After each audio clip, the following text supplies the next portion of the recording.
দোয়া করার সময় কান্না না আসলে কি দোয়া কবুল হবে না? এই প্রশ্নটা অনেকেই করেন। অনেকেই জানতে চান যে আমি দোয়া করি কিন্তু দোয়ার সময় আমার কোনো কান্না আসে না, অন্য সময় আমি অনায়াসে কান্না করতে পারি। দোয়া করার সময় আমি শত চেষ্টা করি কান্না করার জন্যে, কিন্তু এক ফোঁটাও পানি আসে না চোখের মধ্যে বা কোনোভাবেই কান্না আসে না। কিন্তু অন্য সময় কেউ একটু সামান্য দুঃখ দিয়ে কথা বললেও কান্না চলে আসে। এমত অবস্থায় কি করব? কি করলে কান্না আসবে? বা কান্না যদি কোনোভাবেই না আসে তাহলে কি আমার দোয়াটি কবুল হবে না? চলুন আজকের এই ভিডিওতে আমরা এই বিষয়টা নিয়ে একটু আলোচনা করি। প্রথমে আমাদেরকে জানতে হবে কান্না কি জিনিস বা মানুষ কখন কান্না করে। কান্না হলো একটা অনুভূতি, মানুষ যখন কষ্ট পায় বা আঘাত পায় তখন এই অনুভূতিটা প্রকাশ করে। এক কথায় কান্না হলো কষ্টের অনুভূতি প্রকাশের চূড়ান্ত মাধ্যম। যখন একজন ব্যক্তি অনেক বেশি কষ্ট পায়, অনেক বেশি দুঃখ পায়, তখনই সে ব্যক্তি কান্না করে। মানে কষ্টের শেষ সীমা পার করে গেলে তখনই একজন ব্যক্তির চোখে পানি আসে বা কান্না আসে। আর এই ছোট্ট কথাটির মধ্যে বা কান্নার সংজ্ঞার মধ্যেই লুকিয়ে আছে আপনার দোয়াটি কবুল হবে কি হবে না। আপনি যে জিনিসটা আল্লাহ তাআলার কাছে চাচ্ছেন সেই জিনিসটা কতটা গুরুত্বপূর্ণ সেটা আপনার অনুভূতির দ্বারাই বোঝা যাবে। সেটা পাওয়ার জন্য যদি আপনি কষ্ট না পান, আপনার যদি মনে হয় যে আপনি সেটা না পেলে অনেক কষ্ট পাবেন, কতটা কষ্ট পাবেন সেই জিনিসটা না পেলে? এমন কষ্ট পাচ্ছেন যাতে আপনার চোখ দিয়ে পানি বের হচ্ছে না, তার মানে আপনি কষ্টের চূড়ান্ত পর্যায়ে এখনো পৌঁছাননি। কারণ কষ্টের চূড়ান্ত পর্যায়ে না পৌঁছালে চোখ দিয়ে পানি বের হয় না।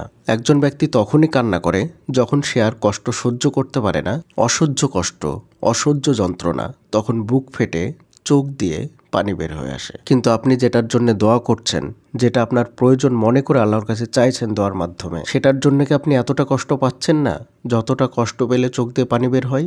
আপনি এতটা কষ্ট পাচ্ছেন না বলেই আপনার চোখ দিয়ে পানি বের হচ্ছে না। জিনিসটা আপনার কাছে এতটা প্রয়োজন নয় বলেই আপনার চোখ দিয়ে পানি বের হচ্ছে না। জিনিসটা আপনার জন্য অতটা প্রয়োজন নয় বলেই আপনি কিন্তু সেই লেভেলের কষ্ট পাচ্ছেন না। আপনি অনেক ভিডিওতে দেখতে পাবেন বা স্বচক্ষেও হয়তো বা কখনো দেখেছেন, হজ করতে গিয়ে কাবা শরীফের সামনে দাঁড়িয়ে অথবা কোনো মসজিদের এক কোণে বসে অঝোর নয়নে হাত তুলে আল্লাহর দরবারে কান্নাকাটি করছে, আল্লাহর দরবারে কাকুতি মিনতি করছে আর কান্নাকাটি করছে, কান্না থামছেই না। চোখ দিয়ে পানি বেয়ে, দাড়ি বেয়ে বেয়ে পানি টপ টপ করে পড়ছে। আপনি কি মনে করছেন সেই ব্যক্তির দোয়া এবং আপনার দোয়া এক হবে? কখনোই নয়। সেই ব্যক্তি এত বেশি কষ্ট পেয়েছে, এত বেশি প্রয়োজন সেই জিনিসটা, সেটা ছাড়া সে থাকতে পারছে না। সেই জিনিসটা ছাড়া তার থাকা একদম কষ্টসাধ্য হয়ে পড়েছে, সেটা ছাড়া সে বাঁচতেই পারছে না। তাই সেটার জন্য তার অন্তরে অনেক বেশি কষ্ট হচ্ছে, অঝোর নয়নে কান্না করে করে আল্লাহর কাছে চাইছে। দোয়া শুধুমাত্র মুখে বলা কয়েকটা বাক্য নয়, দোয়া হচ্ছে অন্তরের কাইফিয়াত, অন্তরের অনুভূতি প্রকাশ। যারা বলে যে আমার এই জিনিসটা অনেক বেশি প্রয়োজন কিন্তু কান্না আসে না, তাহাজ্জুদ পড়তে পারি না, আমার মনে হয় তারা এক প্রকার মিথ্যুক। কথাটা শুনতে আপনার খারাপ লাগবে, কিন্তু বাস্তবতা হলো এটাই। সে অসহায় বোনকে জিজ্ঞেস করুন যে গর্ভবতী থাকা অবস্থায় তার হাজবেন্ড তাকে ছেড়ে চলে গিয়েছে। কষ্ট কী জিনিস সে বোঝে।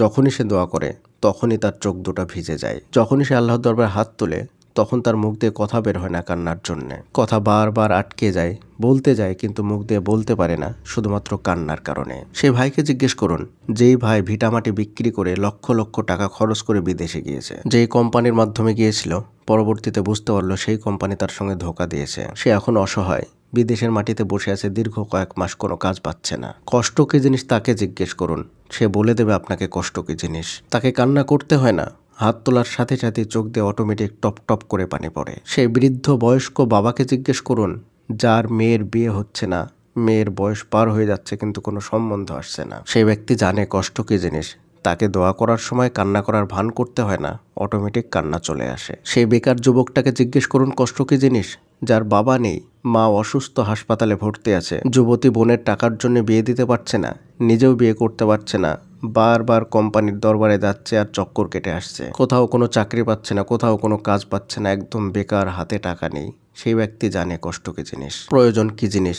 এদেরকে জিজ্ঞেস করুন, এরা বলতে পারবে যে প্রয়োজন কী জিনিস, কষ্ট কী জিনিস। আসলে সাধারণভাবে আপনি আমি যেগুলোকে প্রয়োজন বলি এবং আল্লাহর দরবারে দোয়া করি বা যেগুলোকে আমরা কষ্ট মনে করি, আমরা যদি আমাদেরকে একবার জিজ্ঞেস করে, অন্তরকে যদি জিজ্ঞেস করি যে সত্যি কি এটা আমার প্রয়োজন, যেটার জন্য আমরা এত বেশি দোয়া করছি, অন্তরে আমাদেরকে সঠিক উত্তরটা দেবে সেটা আমাদের প্রয়োজন কিনা। যে জিনিসটার জন্য মানুষ কান্না করে সেটা তার জীবনে সবচাইতে গুরুত্বপূর্ণ জিনিস, আর যে জিনিসটার জন্য কান্না আসে না সেটা ততটা গুরুত্বপূর্ণ নয়, সেটা পেলেও চলবে, না পেলেও চলবে, তাই সেটার জন্য তার কান্না আসে না। আর কান্না না আসার পিছনে আরও একটা বড় বিষয় হলো অন্তরে মোহর লেগে যাওয়া। মানুষ যখন পাপ করতে করতে একদম শেষ পর্যায়ে চলে যায় তখন তার অন্তরে অনুভূতি নষ্ট হয়ে যায়, আর এটা কি বলা হয়েছে অন্তরে মোহর লেগে যাওয়া।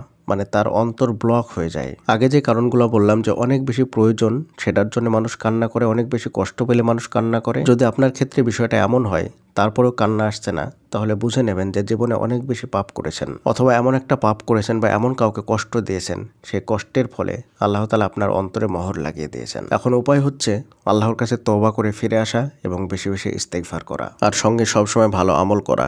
এরপরে যদি আল্লাহ তাআলা আপনার অন্তরকে ওপেন করে দেন, ব্লক ছাড়িয়ে দেন, মোহর উঠিয়ে নেন, তারপরে হয়তোবা আপনার অন্তর নরম হবে এবং আপনার অন্তর অনুভূতি প্রকাশ করতে পারবে। আপনি পরপর একটানা 40 দিন তাহাজ্জুদের সালাত আদায় করুন, কান্না আসবে না, তারপরে আল্লাহর দরবারে গিড়গিড়ান, কান্নার মতো আওয়াজ করুন, কান্নার মতো ভঙ্গিমা করুন, সবসময় ইস্তেগফার করুন, সবসময় দরুদ শরীফ পড়ুন, ভালো আমল করুন, মিথ্যা কথা বলা বন্ধ করে দিন। যাদেরকে কষ্ট দিয়েছিলেন, যে সমস্ত বান্দার হক মেরেছিলেন, তাদের কাছে গিয়ে হাত ধরে ক্ষমা চেয়ে নিন। মনে রাখবেন, পাপ দুই ধরনের হয়, একটা হচ্ছে বান্দার হক, একটা হচ্ছে আল্লাহর হক। যেটা বান্দার হক সেটা বান্দা ক্ষমা না করলে কখনোই ক্ষমা পাবেন না, আর যেটা আল্লাহর হক সেটা যদি আপনি আল্লাহর কাছে তওবা করে ক্ষমা চান, তাহলে আল্লাহ তাআলা আপনাকে ক্ষমা করে দেবেন। বান্দার হক হচ্ছে বান্দার কাছে অপরাধ করা, যেমন কাউকে আপনি কষ্ট দিলেন, কাউকে গালি দিলেন, কারো টাকা মেরে খেলেন, কারো টাকা চুরি করে নিলেন, কারো সম্পদ নষ্ট করলেন, কারো সম্মান নষ্ট করলেন, কারো নামে গীবত করলেন, কারো নামে পরনিন্দা করলেন, কারো নামে বদনাম করলেন। তো এইগুলো যদি আপনি বান্দার কাছে গিয়ে ক্ষমা না চান, তাহলে ক্ষমা হবে না। যেভাবেই হোক সে বান্দাকে বের করতে হবে, তার কাছে যেতে হবে, তার কাছে কাকুতি মিনতি করে হাত ধরে ততক্ষণ পর্যন্ত ক্ষমা চাইতে হবে যতক্ষণ না সে ক্ষমা করে। তা আল্লাহকে সবসময় ভয় করবেন, বান্দার হক কখনোই নষ্ট করা যাবে না। বান্দার হক অনেক বেশি গুরুত্বপূর্ণ। বান্দা যদি একবার কষ্ট পেয়ে বদদোয়া দিয়ে দেয় বা বদদোয়া চলে আসে, তাহলে লাইফ শেষ। আপনি বান্দাকে কষ্ট দিয়েছেন আর কাবা শরীফের সামনে দাঁড়িয়ে আল্লাহর দরবারে বারবার কান্নাকাটি করছেন যে আল্লাহ আমাকে ক্ষমা করে দিন, তাও ক্ষমা হবে না। অন্তরে মোহর লেগে যাওয়া অনেক কঠিন জিনিস, অন্তর ব্লক হয়ে যাওয়া অনেক কঠিন জিনিস। অন্তর কঠিন হয়ে গেলে সব দিক বন্ধ হয়ে যায়। দোয়া করতে গেলে কান্না আসবে না, তওবা করতে গেলে অন্তর নরম হবে না, অন্তরের মধ্যে সবসময় বেচেন ভাব থাকবে, অন্তরে কখনো প্রশান্তি আসবে না। যাই করুন না কেন, অন্তর সবসময় চঞ্চল হয়েই থাকবে। তাই দোয়া করতে গিয়ে যাদের কান্না আসে না, তারা অবশ্যই আজকে থেকে সতর্ক হবেন, অন্তর নিয়ে চিন্তা ভাবনা করবেন যে আসলে কেন কান্না আসছে না। কান্না না আসার পিছনে প্রধানত দুটি কারণ থাকে। এই দুটির মধ্যে যদি কোনো একটি থাকে, তাহলে আপনি নিজেকে নিয়ে আজকে থেকে ভাবনা চিন্তা শুরু করে দিন। হয়তোবা সেই জিনিসটা আপনার অতটা বেশি প্রয়োজন নয়, অথবা আপনার অন্তরে মোহর লেগে গিয়েছে। অন্তরে যাদের মোহর লেগে গিয়েছে তাদেরকে তো বললাম, আপনারা সেই উপায়ে অন্তরের মোহর ছাড়ান বা ব্লক ছাড়ানোর চেষ্টা করুন, ইনশাআল্লাহ সেটাতে আপনারা সফল হবেন। আর যাদেরকে বললাম যে আপনাদের হয়তোবা প্রয়োজন নেই, তাহলে ভাবনা চিন্তা করুন, যদি খুব বেশি প্রয়োজন হয় তাহলে কান্নাকাটির ভান করে দোয়া করুন, আর না হলে সেই দোয়া আল্লাহর হাতে ছেড়ে দিন। আল্লাহকে বলুন যে আল্লাহ, সেটা যদি আমার জন্য কল্যাণকর হয় তাহলে তুমি আমাকে সেটা দান করো, আর না হলে সেটাকে আমার থেকে দূরে সরিয়ে নাও এবং আমাকে তার থেকে দূরে সরিয়ে নাও। দেখবেন ইনশাআল্লাহ আপনার অন্তরে প্রশান্তি আসবে, আর কোনো টেনশন হবে না। দোয়া কবুল না হওয়ার জন্য যে সবসময় অন্তরের মধ্যে চঞ্চলতা ভাব থাকতো, সেটা কেটে যাবে ইনশাআল্লাহ। আল্লাহর হাতে ছেড়ে দিন, আল্লাহই আপনার জন্য উত্তম ফায়সালাকারী, উত্তম পরিকল্পনাকারী। পরিশেষে আল্লাহর দরবারে দোয়া করি, আল্লাহ তাআলা যেন আমাদের সকলকে এই বিষয়গুলোকে সঠিকভাবে বোঝার এবং সে অনুযায়ী আমল করার তৌফিক দান করুন, আমিন। আসসালামু আলাইকুম ওয়া রাহমাতুল্লাহি ওয়া বারাকাতুহু। এই বিষয়ে যদি আপনাদের কোনো প্রশ্ন থাকে তাহলে অবশ্যই আমাদের কমেন্ট বক্সে প্রশ্নটা করতে পারেন।